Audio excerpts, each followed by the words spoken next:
Good morning, students. This video is for class 8, chapter number 16. That is your more about light, and this is a chapter basically that we doing in our physics notebook.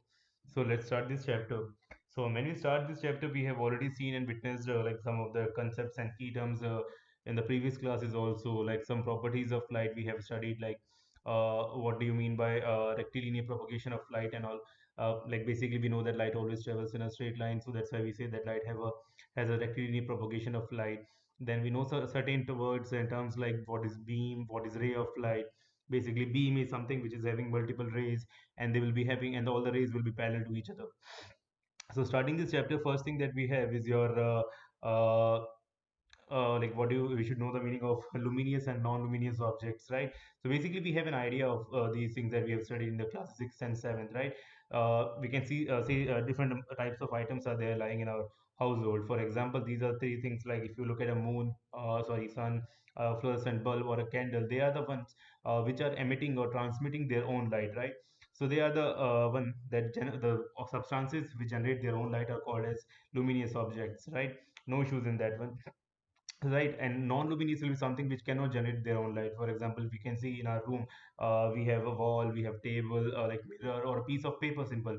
They are not the one which are emitting or transmitting their own light, and it's basically cause of reflection of light that they are visible to us, right? So those things will be coming under the category of non-luminous objects. Now moving on further, right? What is the direction of light that comes, like if they are emitting their own light, what is the direction of light? Like when a source of light is there, they will emit light in all the directions. For example, we have a bulb over here, right? So it is not like in a specific direction only that the rays of light will be going. It's like in all the directions the rays of light will be traveling. For example, if you can see, like here, all the straight rays are there, right? So it's going in all the directions, and multiple rays of lights are there, right? Then moving on further, and each ray you can follow, right? Each ray is following this principle that is called as rectilinear propagation, because if it's going in this direction, it's going in a straight line, right? Similarly, the one going over here, it's going in a straight line. The one going over here, it's going in a straight line, right? Then moving on further, right? अब देखिए, light emitted by the luminous objects travel in all the directions, and these were the 2 points, right? Now look at this thing, like how it happens. Like when a ray of light are coming or falling in a particular direction, they will be reflected. Like reflecting is something that you have studied in previous classes also, right? Like if you strike a ball or throw a ball at one end of the wall, right, it will come at a particular angle, and that depends on which angle you were throwing it, right? So that is called as reflection, and this principle is also followed by the light also. Right. Now, see, the ray of light which is coming and hitting a particular surface is called as incident ray, right? And if it is going in a particular direction, the one which will be going away will be called as a reflected ray. Now, the question might arise, like, why it is not going in this direction, that direction, or other direction? Why, like, specifically I'm making in this direction was because these reflected rays and incident rays are governed by certain laws. So, see, if I'm making this as my incident ray and this is reflected ray, it could have gone in either of these direction, like it could have been like in this direction, this, or anywhere else. But why specifically I'm making in this direction? Because both the incident ray and the reflected rays are governed by some certain set of laws, and those laws are basically called as laws of reflection, right? Okay. Now moving on further, to understand this, first of all we need to understand what is a normal ray. So basically normal ray, basically it means like whenever we have a surface, right? So anything which is any ray which is exactly perpendicular to it or making an angle of 90-degree is called as a normal ray, right? Okay, now what are the laws of reflection that we have studied in classes and discussed in class also, is like that angle of incidence is equal to angle of reflection, right? So basically we'll be studying further कि आपका angle of reflection और angle of incidence कौन सा है, ये हमारा first law होता है. And the second law is like all the three rays, like basically it might be your incident ray, reflected ray, or the normal ray, they all will be lying in the same plane. So these are the two laws. Now looking at each of them, we'll be specifying कि आपका हो कैसे रहा diagram.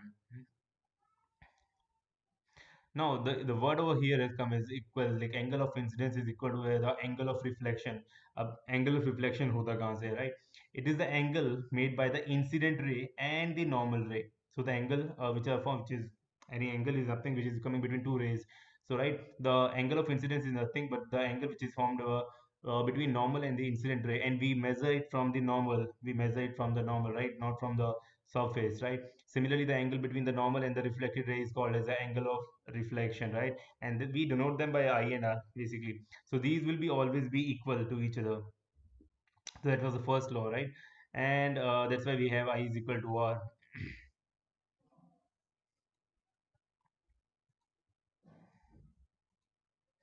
Now, the second one that is there that we have discussed is we have just dictated right now is like the incident ray, the normal ray, and the reflected ray. Basically, all lie in the same plane. What is basically it means in the same plane? That will be clear to you with the help of a diagram. Actually, basically, so see how they are in a one plane. Actually, if you understand, see if this is a piece of paper I'm holding, right? I'm making in this way, right? This is a plane exactly, right? So if I'm tilting this paper, all the three rays will be going in a plane actually. See, if will try to rotate this paper actually, so they will be in the same plane. See,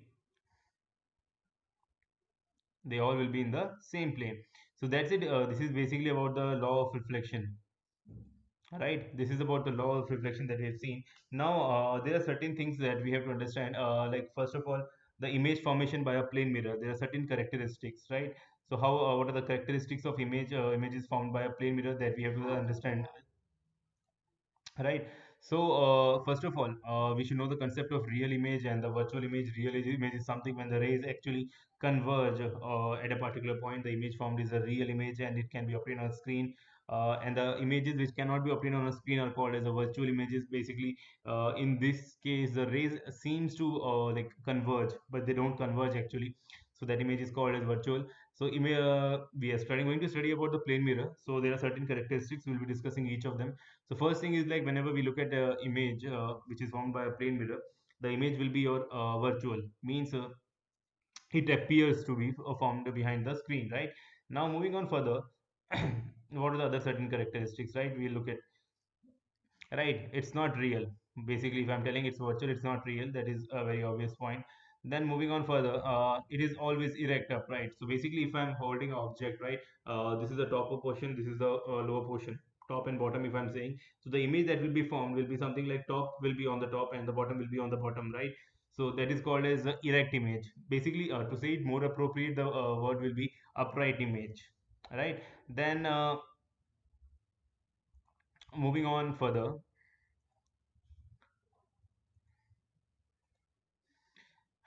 that is very obvious again. Like if you are doing brush in the morning in front of a mirror, right? You will see your height. Like normally your height won't increase. If your height is 4 feet, then definitely the height of image will also be of 4 feet, right? Then after that, last thing. Then one important concept comes over here for the formation of images by the plane mirror is your lateral inversion, and that is very obvious. Like if a person is standing in front of a mirror and is trying to raise his left hand, it will seem as if the person, the image, the image person will seems to be lifting up his right hand, right? That is called as lateral inversion. So to make it more simpler, see if you are looking at this mirror, right? This is a mirror and this is the object body, right? So the left of the person, left of the object will become right of the image, and right of the image will become left of the right of the object will become left of the image. So it's like I'll say left becomes right and right becomes left. That is called as lateral inversion. Okay, now moving on further, then one more point is that is like the distance between the mirror and the object is called as the object distance that we'll be studying in the higher classes is equal to the distance between the mirror and the image actually. So image distance and the object distance are equal. That was one of the last characteristics of all the images formed by a plane mirror. Now, if you are looking at this thing, that is uh, going back to your book, right? So these were certain characteristics that we had seen. Right. Now, basically, we need to understand what is reflection. Like reflection, we have seen like nothing but striking off or the bouncing back of light from a particular surface called as reflection.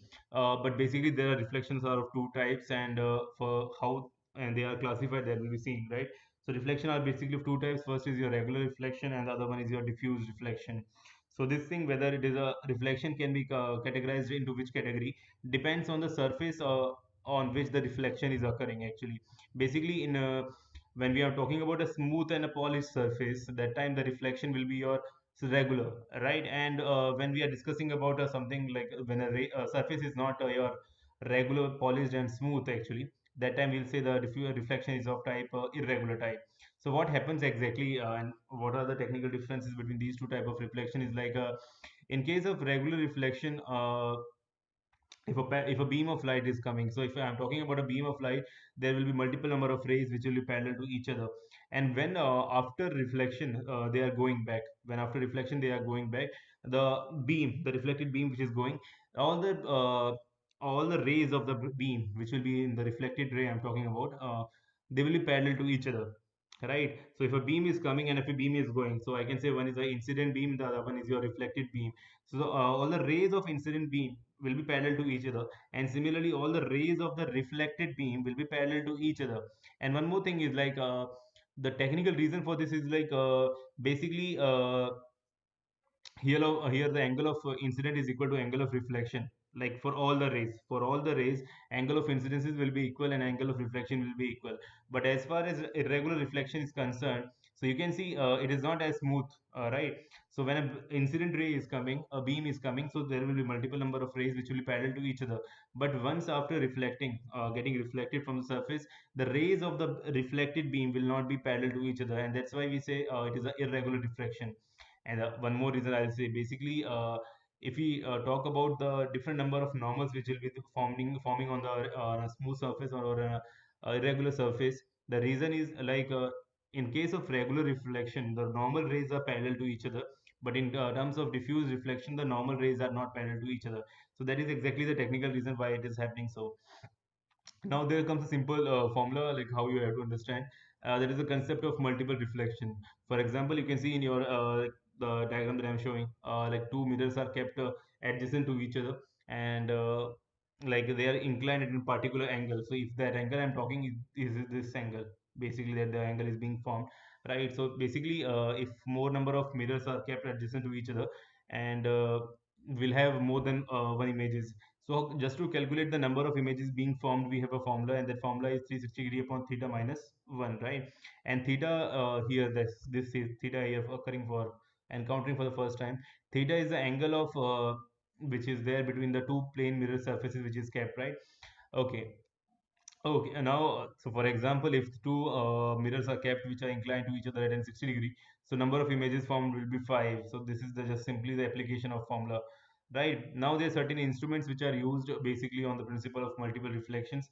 First is your Clariscope, and this is used for like what they do actually is like they take three mirrors and they are inclined to each other, and they cover it from one end, and the other end they just kept it open so that you can see. And basically they put a minute hole so that light can go. Minute hole is there, and they'll put some colorful bangles or piece of glasses. And when the ray of light is going, you can see actually different number type of patterns, and these type of patterns are used for actually in the carpet industry, right? And the other one more technical use is like the use in the periscope, right? You would have seen in submarines, like when a person is inside a submarine and he's able to look at some objects which are coming on the surface of sea towards them, right? So here again, basically we have two mirrors. See, this is the first mirror and this is the second mirror, and they are kept in angle of 45 degree with the normal. So with a vertical line, basically this is a vertical line, and with the vertical line they are keeping it an angle of 45 degree. And then what is happening here is like a parallel beam of ray is coming, it will strike it, and then they will be reflected towards downwards. Okay, then again after reflecting, the rays will be going into your eyes. So one more thing, like if someone might ask you like what type of image is formed in Periscope, it is a virtual image, right? First of all, you should remember that it's a virtual image because cannot be obtained on the screen, right? Okay. Then moving on to the next topic that we have is your refraction. So refraction is nothing like basically when we were discussing about reflection, the light was going and striking and coming back to the same medium. But if a light ray is traveling from one medium to another medium, that time refraction occurs. And what happens actually is like light doesn't follow its path; it gets deviated, right? So the deviation which occurs in the ray of in the path of light when it travels from one medium to another medium is called as a is called as a refraction of light, right? For example, see, this is some air, we have medium, and this is a medium of glass. So what is happening, we have drawn a normal. So the normal will be normal to for both the mediums, for air and for glass also. So when the incident ray is coming, right, see, just imagine, like, like, if the light was traveling in a straight line, it would have gone somewhere like this, okay? But it got bent it towards the normal ray, right? That's why this refracted, I'm not using the word reflect, I'm using the word refracted. The refracted ray is somewhat deviated from the normal path which was supposed to follow actually. So this is the angle of incidence and angle of refraction. So there are certain principles that we have to understand for refraction, and those principles are simple, like, whenever we travel from a light a rarer medium to a denser medium, so light now your refracted ray will bend towards the normal, it will go towards the normal actually. And when a ray of light is traveling from a denser medium to a rarer medium, it will go away from the normal. See, if you are telling about this thing, right, this is what is happening actually here. So first we will understand about the air and glass, because it is going from a rarer medium to denser medium. So it is going, it was supposed to go towards this, but it bent it towards the normal. So this is the case, okay? And when it is going from glass to air, what is happening? You see, right, the incident ray was coming. So it was supposed to go like this, but it got bended away from the normal. Basically, it is a case like your in this case, when it is going from rare to denser medium, your angle of incidence is greater and angle of refraction is less. In this case, your angle of incidence is greater than sorry, angle of incidence is smaller than the angle of refraction. But when a light ray is falling perpendicularly to the surface, means along the normal rays, that time it will go without any deviation. Now we have a topic that is called as refraction of light through a prism. What is prism? That you know, like, basically, when rectangular faces are placed in such a way, like it forms a triangular faces in the front and in the back, that time a prism is formed. So to understand it more technically, like, we should understand कि हो क्या रहा है यहाँ पे, कि if a ray of light is going, it will be क्या कहते हैं, encountering refraction two times exactly, like at this point and at this point also. So here we'll call it as angle of emergence, incidence, sorry, and the finally the ray of light which is coming outside is called as your emergent ray, and that is called as angle of emergence. And this is the primary angle of prism, it is called as angle of prism, we denote it by angle A. And this angle over here is called as delta, right? It is basically the angle of deviation, because you know, like, if the light was going straight, no other medium was there, it would have it would have traveled actually, it would have gone actually on a straight path. But due to refraction occurring that to two times, it got bended, it got deviated, and this was the deviation which exactly was caused. So what is this relation? Relation is simple, that angle of incidence plus angle of emergent is equal to angle of A plus angle of delta.